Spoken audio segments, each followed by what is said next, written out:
Hi hello నమస్తే, welcome back to my channel Chaitu's fusion. ఈ video ఎవరైనా ఫస్ట్ టైం చూసినట్టయితే సబ్స్క్రైబ్ బటన్ క్లిక్ చేసి పక్కనే ఉన్న బెల్ ఐకాన్ని క్లిక్ చేస్తే కొత్త వీడియో అప్లోడ్ చేయగానే మీకు నోటిఫికేషన్స్ వస్తుంది. కేక్ అనగానే చాలామందికి చాలా క్వశ్చన్స్ వస్తాయి. హ్యాండ్ బ్లెండర్ లేదు, అవెన్ లేదు, ఎలా చేయాలి, ఎంత క్వాంటిటీ మిక్స్ చేసుకోవాలి అని. ఇవన్నిటికీ ఫుల్ స్టాప్ పెడుతూ ఈ వీడియో పర్ఫెక్ట్గా ఫాలో అవుతే ఈజీ ఇంగ్రీడియంట్స్తో ఇంట్లో ఉన్న ఐటమ్స్తో ఉంటే ఎలా చేసుకోవాలో చూసేద్దామా. నేను ఇక్కడ చిన్న సైజ్ కేక్ చేస్తున్నానండి, దాని తగ్గట్టు ఇంగ్రీడియంట్స్ చెప్తున్నాను. మీ మాల్ తగ్గట్టు మీరు ఇంగ్రీడియంట్స్ పెంచుకోండి.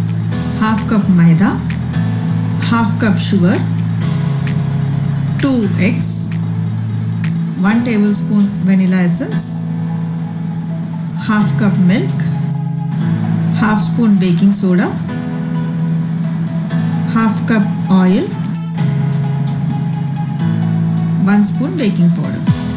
చాలా ఈజీ వేలో అన్ని ఇంగ్రీడియంట్స్ ఒకే కన్సిస్టెన్సీలో బ్లెండ్ కావాలంటే ఏం లేదండి, సింపుల్గా మనం రోజు వాడుకునే మిక్సీ జార్ తీసుకొని ఫస్ట్ అందులో మనం క్వాంటిటీ చెప్పుకున్నాం కదా, షుగర్ వేసి మంచిగా ఫైన్ పౌడర్ అయ్యాక అందులోనే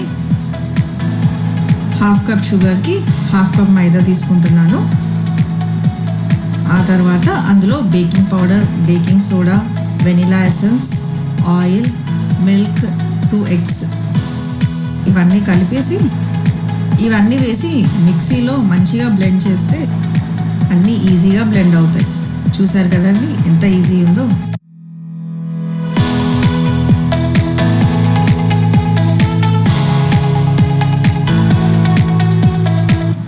ఫైనల్గా ఒక బేకింగ్ ట్రే తీసుకొని అందులో ఆయిల్ గ్రీస్ చేసి దానిపైన మనము మైదా పిండి చల్లి, బేకింగ్ పేపర్ ఆప్షనల్ అండి, మీకు కావాలంటే పెట్టుకోండి, లేకపోతే అవసరం లేదు. పిండితో ఉంటే ఈజీగా వచ్చేస్తుంది. ఇదంతా జల్లించుకొని ఎయిర్ ఫ్రైయర్లో ఈజీగా చేసుకుందామండి.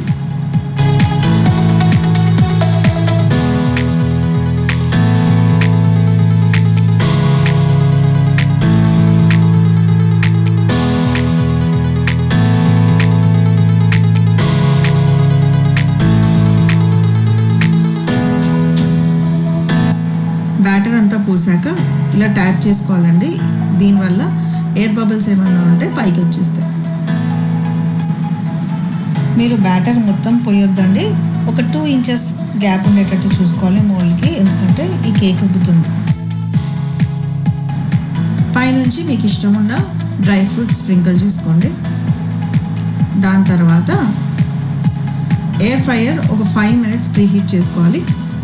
ఒకవేళ ఎయిర్ ఫ్రైయర్ లేని వాళ్ళు ఇదే బేకింగ్ ట్రేని మీరు కుక్కర్లో, మనకు తెలిసిందే కదండి, కుక్కర్లో విస్క్ వేసుకొని అందులో స్టాండ్ పెట్టుకొని ట్రే అందులో పెట్టేయాలి. ఎయిర్ ఫ్రైయర్ ఉన్న వాళ్ళు డైరెక్ట్గా ప్రీహీట్ చేసుకొని ఎయిర్ ఫ్రైయర్లో ఒక 20 minutes బేక్ చేసుకుంటే మన tasty spongy vanilla cake ready అయిపోతుందండి. ఇప్పుడు చూడండి 20 minutes అయిపోయింది. ఇప్పుడు నేను టూత్ పిక్తో మధ్యలో టెస్ట్ చేస్తున్నాను ఇది ఉడికిందా లేదా అనేసి.